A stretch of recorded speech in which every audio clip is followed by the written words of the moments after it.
আসসালামু আলাইকুম ওরহমতুল্লাহি ওবরাকাতুহু। প্রিয় দর্শনার্থী, আপনাদেরকে আন্তরিক মোবারকবাদ জানাচ্ছি। মানুষের আরেকটি অধিকার সম্পর্কে আপনাদেরকে দু একটি কথা বলবো। সেটা হচ্ছে প্রত্যেক মানুষের সম্পদের অধিকার রয়েছে। প্রত্যেক মানুষ সম্পদের অধিকার প্রাপ্ত হওয়ার যোগ্য। তার যতটুকু সম্পদ রয়েছে এই সম্পদের মধ্যে অন্য কেউ অবৈধভাবে হস্তক্ষেপ করতে পারবে না, অন্য কেউ সেখান থেকে তার সম্পদ ছিনিয়ে নিতে পারবে না। সেটা সামান্য পরিমাণ হোক না কেন, এক বিগত পরিমাণ হোক না কেন, তারপরেও সেই সম্পদের মধ্যে কেউ অন্যায়ভাবে হস্তক্ষেপ করতে পারবে না। যদি কেউ অন্যায়ভাবে হস্তক্ষেপ করে তাহলে এর ভয়াবহ শাস্তি ও পরিণাম সম্পর্কে নবীজি সাল্লাল্লাহু আলাইহি ওয়াসাল্লাম হাদিসে পাকে আলোচনা করেছেন। পবিত্র কোরআনে আল্লাহ রাব্বুল আলামিন সূরাতুন নিসার মধ্যে ইরশাদ করছেন যে ওয়ালা তাকুলু আমওয়ালাকুম বাইনাকুম বিল বাতিল। আল্লাহ রাব্বুল আলামিন বলছেন যে তোমরা পরস্পর একে অপরের সম্পদকে অবৈধভাবে, অন্যায়ভাবে, জুলুম করে তোমরা বাজেয়াপ্ত করো না। নবীজি সাল্লাল্লাহু আলাইহি ওয়াসাল্লাম একটি হাদিসে পাকে বলেন, লা ইয়াহিল্লু মাল ইমরিইন মুসলিমিন ইল্লা বিতাইবি নাফসিন মিনহু। নবীজি বলেন যে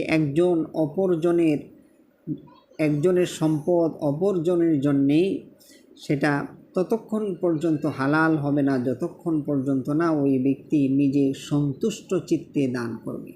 অনেকেই দেখা যায় যে পাশের জমি বিক্রয় হয়ে যাবে এবং ওই ব্যক্তির বড় একটি প্লট দরকার।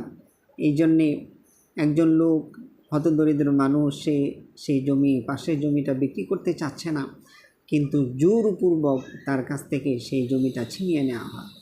যদি এভাবে সম্পত্তি ছিনিয়ে নেওয়া হয়, যেই সম্পদ ওই বিক্রেতা সে স্বেচ্ছায় দান করেনি, স্বেচ্ছায় দিতে চায়নি, জোর করে তার কাছ থেকে নেওয়া হয়েছে, তাহলে এই সম্পদ যে ক্রয় করে নিয়েছে তার জন্য কোনো দিনই সেটা বৈধ হবে না। এই জন্যই নবীজি সাল্লাল্লাহু আলাইহি ওয়াসাল্লাম বলছেন, লা ইয়াহিল্লু মাল ইমরিইন মুসলিমিন ইল্লা বিতাইবি নাফসিন মিনহু, যে যতক্ষণ না কোনো ব্যক্তি নিজের সন্তুষ্ট চিত্তে কোনো কিছু দান না করবে ততক্ষণ সেই জিনিসটা হালাল হবে না। দেখেন, নবীজি সাল্লাল্লাহু আলাইহি ওয়াসাল্লাম নিজের আপনজন, এমনকি নিজের শত্রুর সম্পদেরও নবীজি সাল্লাল্লাহু আলাইহি ওয়াসাল্লাম হেফাজত করেছেন। শত্রুর সম্পদের মধ্যেও কখনো অবৈধভাবে হস্তক্ষেপ করেননি। খাইবার যুদ্ধের সময় এক ব্যক্তি এসে নবীজি সাল্লাল্লাহু আলাইহি ওয়াসাল্লামের হাতে ইসলাম ধর্ম গ্রহণ করে, তখন তার সাথে অনেকগুলো ছাগলের পাল ছিল।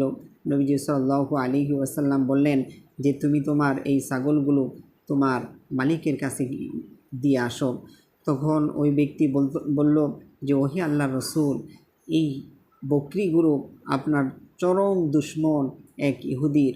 তখন নবীজি সাল্লাল্লাহু আলাইহি ওয়াসাল্লাম তাকে বললেন, সে আমার জানের দুশমন হোক, সে যেই হোক না কেন, যেহেতু এই সম্পদ তার, এই কারণে আগে তুমি তোমার এই সম্পদ, বা তুমি যেহেতু রাখাল, তার সম্পদ, তার ছাগলগুলো তুমি চড়াচ্ছ, এই কারণে আগেই তুমি সেগুলো তার কাছে পৌঁছে দিয়ে আসো। এটা হবে তোমার ইসলাম ধর্ম গ্রহণ করার পরে সর্বপ্রথম কাজ। তো দেখেন, নবীজি সাল্লাল্লাহু আলাইহি ওয়াসাল্লাম অন্যায়ভাবে নিজের শত্রুর সম্পদের উপরেও তিনি হস্তক্ষেপ করেননি। এই জন্যে বাইদুস্থ বুজুর্গ, অন্যের সম্পদের উপর হস্তক্ষেপ করা, কারো টাকা পয়সা মেরে দেওয়া, কারো অর্থ সম্পদ, সেটা সামান্য এক বিগত পরিমাণ হোক, সেটাকে যদি কেউ বুক দখল করে, তো আল্লাহ নবী সাল্লাল্লাহু আলাইহি ওয়াসাল্লাম বলেন, মানিকতাতা শিবরাম মিনাল আরদি তাওয়াকাল্লাহু ইয়াহু ইয়াউমাল কিয়ামা। নবী সাল্লাল্লাহু আলাইহি ওয়াসাল্লাম বলেন যে কোনো ব্যক্তি যদি এক বিগত পরিমাণ সম্পদ অন্যায়ভাবে কেউ বাজেয়াপ্ত করে নেয়, তাহলে সে এই জমিনকে কাল কিয়ামতের দিন 7 তবক জমিন পর্যন্ত লম্বা করে তার গলার মধ্যে পেঁচিয়ে দেওয়া হবে, এবং এই শাস্তি নিয়ে কাল কিয়ামতের দিন যেই জুলুমকারী অন্যায়ভাবে সম্পদ গ্রহণ করেছে সে হাজির হবে। এই 7 তবক জমিন তার গলার মধ্যে পেঁচিয়ে সে কাল কিয়ামতের দিন হাসরের মাঠে হাজির হবে। এই জন্যে ভাই দোস্ত বুজুর্গ, অন্যের সম্পদ, অন্যের অধিকার, বান্দার হক, এটা অনেক গুরুত্বপূর্ণ। এই জন্যে এই ব্যাপারে ইনশাআল্লাহ আমরা সকলেই সাবধান থাকবো, সতর্ক থাকবো। আল্লাহ তাআলা সকলকে কবুল করুন, আমিন।